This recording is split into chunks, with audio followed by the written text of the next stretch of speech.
Ça va être bien. Ça va être très très bien et j'espère que ça tourne, le fait qu'on dise que ça va être bien. Comme ça, on le garde et si jamais c'est pas bien, je peux lui ressortir les images où il avait dit. Ça va être bien. Ça va être bien. Salut, j'ai été invité avec ma petite équipe au Dôme de Paris pour aller voir le spectacle coproduit par Gad Elmaleh, Bernadette de Lourdes, qui commence sa tournée partout en France. On a des images du spectacle, on va en faire une vidéo très bientôt, alors abonnez-vous dès maintenant pour être sûr de ne pas la rater. À cette occasion, on a pu discuter quelques minutes avec Gad Elmaleh. C'était riche et profond, alors j'espère que ça va vous plaire autant que ça m'a plu.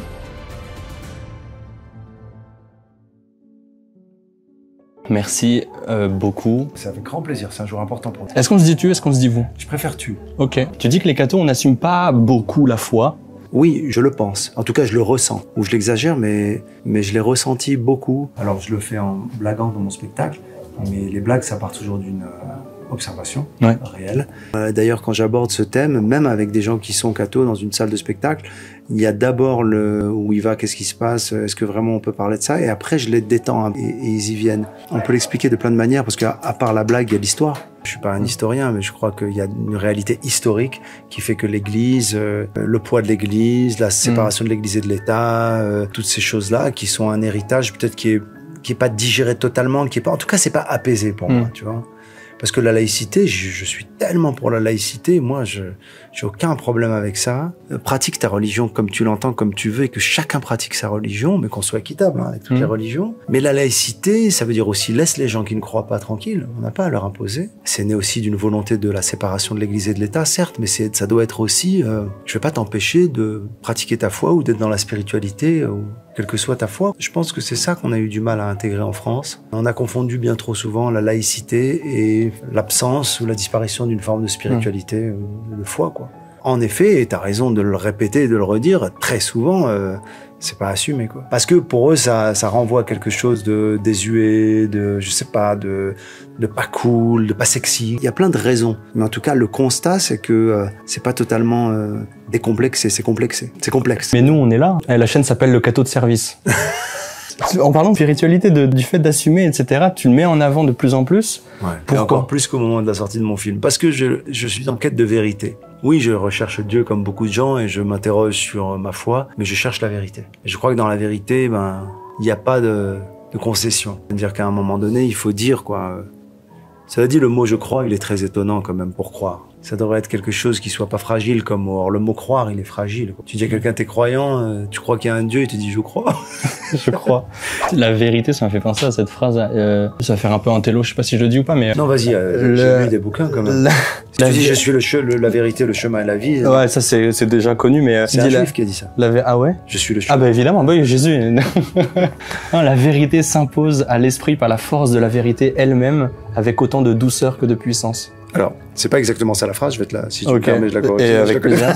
Je t'ai bluffé pendant une seconde. Ouais. Non, c'est le Concile Vatican II qui dit ça. Waouh, ah ouais, d'accord. Vas-y, répète-le. La vérité. La vérité s'impose à l'esprit par la force de la vérité elle-même, avec autant de douceur que de puissance. Oh, j'adore. Tu sais pourquoi j'adore? Si tu remplaces le deuxième mot vérité ou troisième par le mot évidence, ça marche aussi parce que finalement la vérité, c'est la puissance de l'évidence, c'est la puissance de ce qui est. Et dans ce qui est, il n'y a même pas de place au débat. Ouais. On peut avoir des... C'est là, quoi. C'est là. Moi, il y a des débats même qui me font rire parfois en France. Les Français, ils sont devenus fous. Ils sont en train de dire, est-ce qu'il doit y avoir la messe? Est-ce que le pape... Ouais. Mais les gars, vous parlez, c'est le pape. Ne viens pas. T'es athée, tu veux pas, ne viens pas. Mais tu peux pas dire, le pape fait une messe. Oui, c'est ça qu'il fait, le pape. Il fait des messes. Les Français, il y a un problème. Si vous prenez cette émission en cours de route, vous allez dire, ces deux-là, ils sont allumés. On fait un métier qui donne... On est allumé, ouais. On est allumé. L'Esprit Saint. Ben oui. Waouh.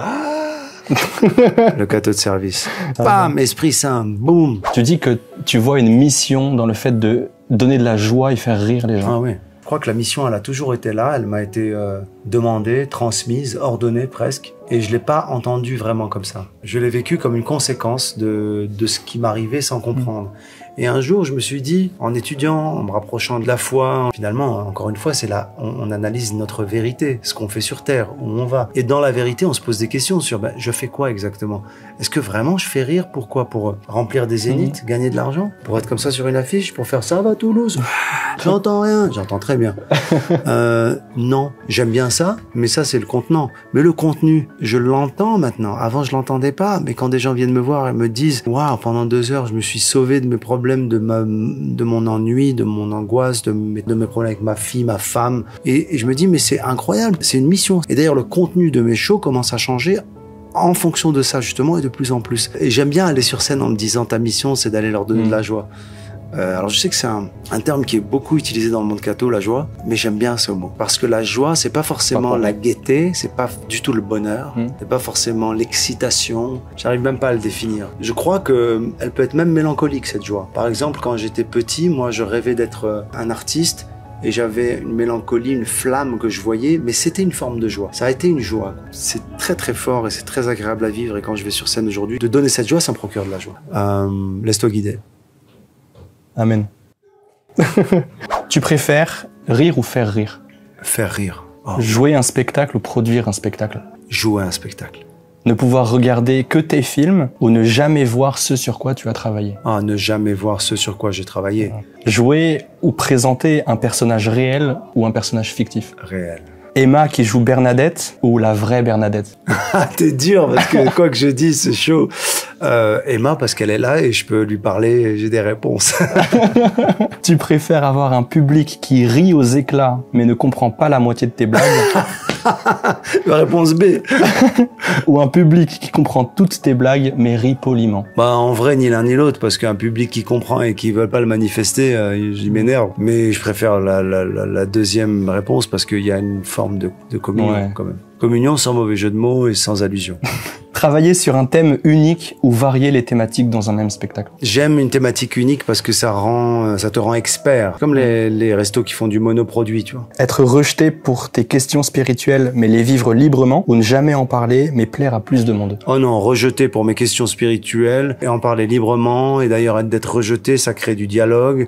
Et je fais référence par exemple au débat que j'ai eu avec des membres, certains de la communauté juive quand j'ai sorti Reste un peu, qui aujourd'hui, après avoir vu le film, après avoir compris finalement le chemin, sont dans le dialogue. Et il faut pas juger ceux qui sont pas dans le dialogue dès le départ, c'est pas grave. Être abonné au Cateau de Service ou ne pas être abonné au Cateau de Service? Totalement abonné parce que j'aime ta voix dans le sens, ta vision et le ton qu'il y a là-dedans. Faites comme moi, abonnez-vous au Cateau de Service. Merci beaucoup.